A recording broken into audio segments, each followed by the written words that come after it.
So, picture this. A priceless manuscript vanishes into thin air at a charity preview, and the person who was last seen handling it, his only explanation was that he just wanted to check its origin. What would you even do in a situation like that? What you're about to hear is a C1 level story. As you listen, pay close attention to the advanced vocabulary and how we use modal verbs for speculation. After the story, we'll break it all down with vocabulary cards, a grammar focus on past speculation and mixed conditionals. Plus, we'll give you some speaking prompts and a short quiz to test your understanding.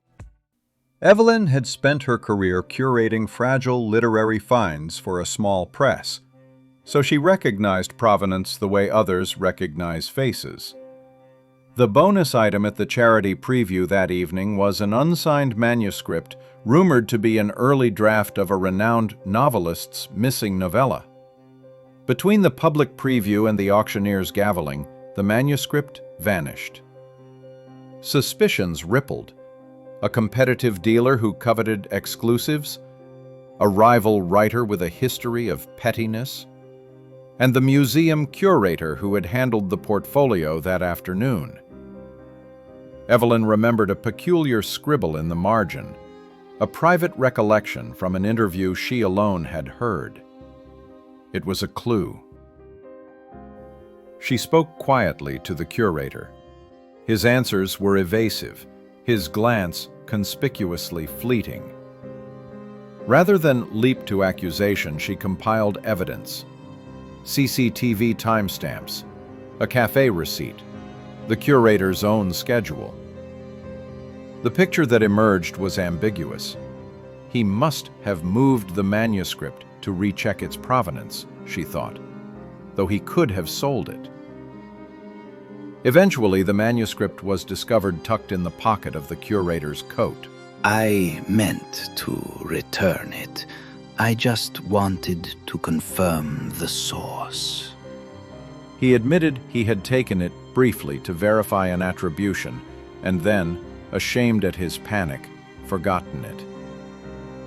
Evelyn chose to publish a careful account that preserved reputations while explaining the lapse. Now, vocabulary cards, a grammar focus on past speculation and mixed conditionals, speaking prompts, and a 5-question comprehension and grammar quiz. Okay, let's take a look at some of the key vocabulary from the story. These are the words that really help bring the mystery to life. First up, provenance. That's the origin or history of an object, especially something like a painting or an old manuscript. Example from the story. She recognized provenance the way others recognize faces. Next, marginalia. This one's fun. It means the notes or scribbles written in the margins of a text. Example, a peculiar scribble in the margin, a piece of marginalia, gave her a clue. Then we have evasive. This describes someone who is avoiding giving direct answers. Example, his answers were decidedly evasive when she questioned him. Followed by conspicuous, or conspicuously. It means something is done in a really obvious way, so it's easily noticed. Example, his glance was conspicuously fleeting. Now, vindicate. To vindicate someone is to clear them from suspicion, or to prove that they were right all along. The noun is vindication. Example, her article ultimately vindicated the value of careful inquiry. Another important one, stewardship. This is the responsible management and care of something valuable. Example, she felt the immense pressure of cultural stewardship. And finally, conjecture. This is a fancy word for a guess or a hypothesis formed without all the necessary information. Example, remember, much of the early narrative was mere conjecture.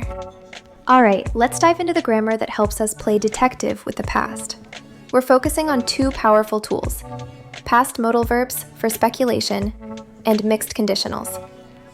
This is where you really start to sound advanced. First, let's look at past modals. Think of these as your certainty spectrum for guessing about what happened. Must have plus past participle is for when you have a strong inference. You're almost sure. Example, he must have moved the manuscript to recheck its provenance. Then you have might have or could have plus past participle. This is for a real possibility, but you're less certain. Example, he might have sold it. And on the other end, can't have or couldn't have plus past participle shows you're almost certain something did not happen. Example, he can't have left it there intentionally if he wanted to sell it. Now for the really clever part, mixed conditionals. These break the normal rules of time to connect a past cause with a present result, or the other way around. For instance, if he had returned the manuscript sooner, there would be no current suspicion. So, a past action leading to a different present reality. Or, if she were less cautious, she might have accused him immediately. Here, a general personality trait in the present changes a past outcome. Here's a pro tip for you teachers and learners. A fantastic way to practice this is to take a line from the story and reformulate it. Try changing a must-have to a could-have and feel how the speaker's certainty just completely shifts. It's a powerful little exercise. All right, it's time to put all of that into practice. Get ready to speak. Here are your prompts. We'll start with the timers on the next screen. First up, analytical retell. You have 2 minutes. Your job is to retell the story, but focus on the causality, the why behind the events. I want you to use at least 3 of our target vocabulary words and include 2 sentences using past-modal speculation, like must have or might have. Great. Now let's switch gears for a role play. For 1 minute, I want you to step into the shoes of the curator. Explain your actions to Evelyn.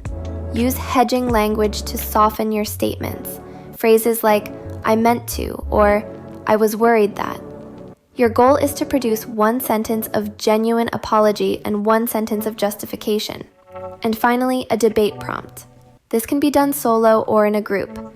Take a position and defend it. The curator's lapse is understandable.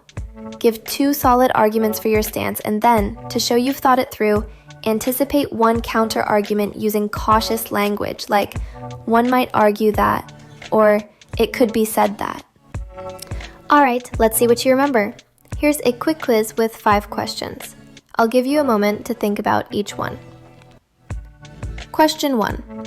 What clue helped Evelyn connect the manuscript to the curator? A cafe receipt. B, a marginal note she had heard in a private interview. C, a phone message. The answer was B, the marginal note.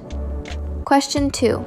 Which modal expresses the strongest speaker certainty about a past action? A, could have. B, must have. C, might have. That's right, B, must have. Question 3. What is the best paraphrase of conspicuously fleeting? A, obviously quick. B, noticeably brief or avoiding attention. C, aggressively long. Yes, it's B, noticeably brief. Question 4. Choose the correct mixed conditional sentence about the story. A, if he returns it sooner, there would be no suspicion. B, if he had returned it sooner, there would be no current suspicion. C, if he returned it sooner, there would have been no suspicion.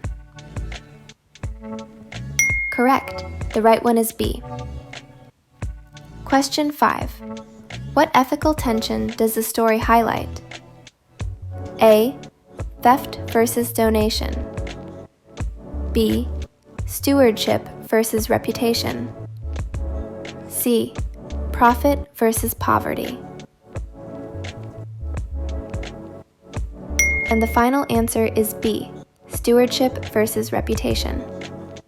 And that's it. Great job thinking those through. How did you do? Enjoyed this mystery? Help us make more. Hit subscribe and like, and share your theories in the comments below. Don't forget to share with a friend who'd love it too. Thanks for watching.